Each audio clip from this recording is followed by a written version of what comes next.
Infertilidade e reprodução humana, agora no Bem Viver.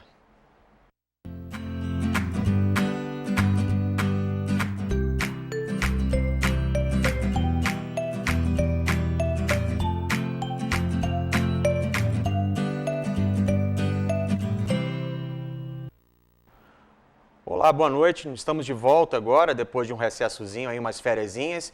E hoje contando aqui com a presença do Dr. Lincoln Assunção. Dr. Lincoln é ginecologista, obstetra, trabalha aqui na região, tanto em Ouro Preto como em Mariana, e é especialista em reprodução humana e infertilidade. Lincoln, te agradeço muito a presença, você está aqui com a gente hoje à noite para a gente poder conversar a respeito de alguns aspectos mais importantes a respeito desses temas, que são temas muito interessantes, diga-se de passagem. Por que alguns casais têm tanta dificuldade em terem filhos? Bom, Leonardo, né, hoje a gente sabe que em torno de 10%, né, dos casais em todo o mundo, eles de alguma forma são inférteis, né? Existem várias causas, né, para a infertilidade, né? Existem causas desde causas anatômicas, causas imunológicas, né, causas genéticas, né? Então, assim, cada caso é um caso, você tem que pesquisar, né? Cada caso é um caso, mas assim, existe uma gama enorme, né, de situações que pode fazer com que um casal tenha dificuldades em ter um filho. Uhum. Né? E pode, por acaso, acontecer uma incompatibilidade do casal? A gente vê de vez em quando, eu tenho até paciente no consultório assim, foram casados durante muito tempo, tiveram muita dificuldade de ter filhos, aí na hora que separa, se casam de novo e aí imediatamente tem filhos dos dois lados, né? O antigo casal, tanto o marido como a mulher. Como a gente poderia explicar alguma coisa assim? Existem algumas causas imunológicas, né? Essas causas, muitas vezes elas estão mais relacionadas a perdas de repetição, tá? Do que propriamente a dificuldade em engravidar.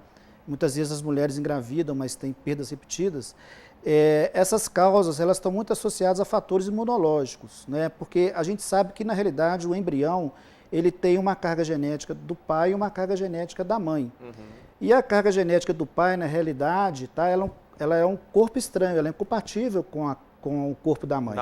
Então, existe uma resposta imunológica da mãe a isto, uhum, né?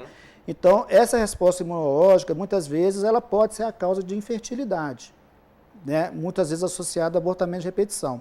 Então, quando os casais se separam, né, e aquela mulher passa a ter uma convivência, vamos dizer assim, com um material genético diferente daquele, às vezes essa resposta imunológica, né, ela não é tão exacerbada, e aí a mulher consegue engravidar. Acaba conseguindo engravidar. Isso. Infecções de repetição no homem e na mulher podem levar à infertilidade? Pode, com certeza, né?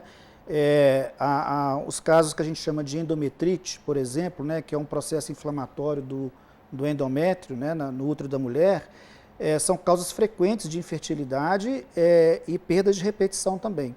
A gente tem que só separar, definir um pouquinho, né, o que é aquela mulher que nem consegue engravidar, uhum, daquela mulher que engravida, mas tem o que? Perda de repetição. Sim. Né? Então, por exemplo, os quadros de processos inflamatórios no útero da mulher, né, pode levar a perda de repetição. Ela engravida, mas perde, engravida, perde, né? Muitos desses casos estão associados a processos inflamatórios, né?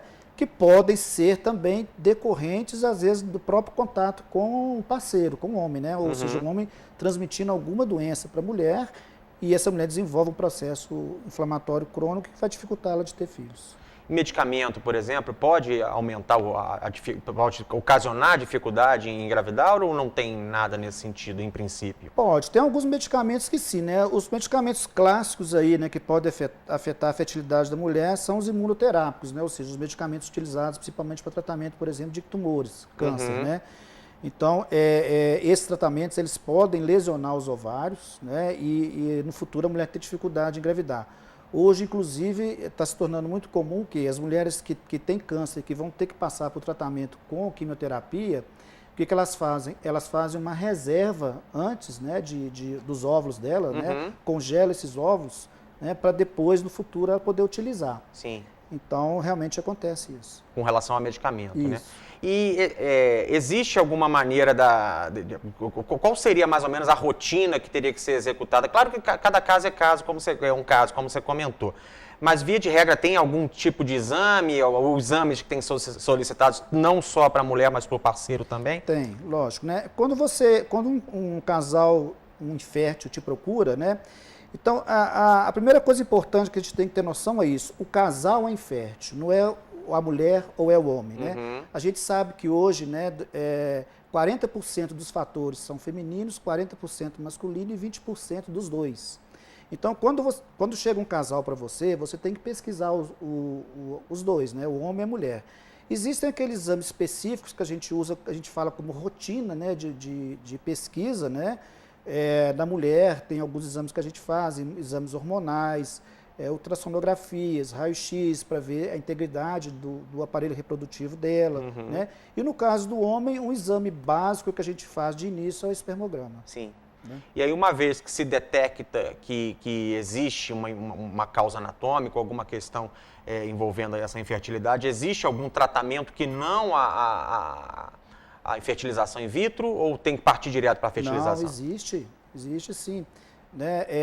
Por exemplo, né, no caso do homem, tem alterações de espermograma. Né? Então você vai investigar, às vezes o homem tem um quadro de varicocele, por exemplo. Né? Então, se ele tratar essa varicocele, melhora muito o espermograma dele. Uhum. No caso da mulher, por exemplo, a gente citou anteriormente aqui a endometrite. Né? Se ela fizer o tratamento, tomar um antibiótico certinho, né? Ela consegue eliminar aquele foco de infecção, ela pode engravidar. Ou então, às vezes, mulheres que têm dificuldade em ovular por algum problema, né? Então, existem mecanismos de você induzir a ovulação nessa mulher e você induzir a ovulação nela, ela consegue engravidar. Um quadro muito conhecido, né? Muito famoso, vamos dizer assim, que dificulta a ovulação da mulher é a síndrome de ovário policísticos. Uhum. Então, a mulher que tem síndrome de ovário policísticos, ela tem dificuldade em ovular. Então, através de medicação, você consegue estimular a ovulação dela e ela consegue engravidar. Sim. Naturalmente. Naturalmente. Sem recorrer a uma técnica de laboratório. Ok.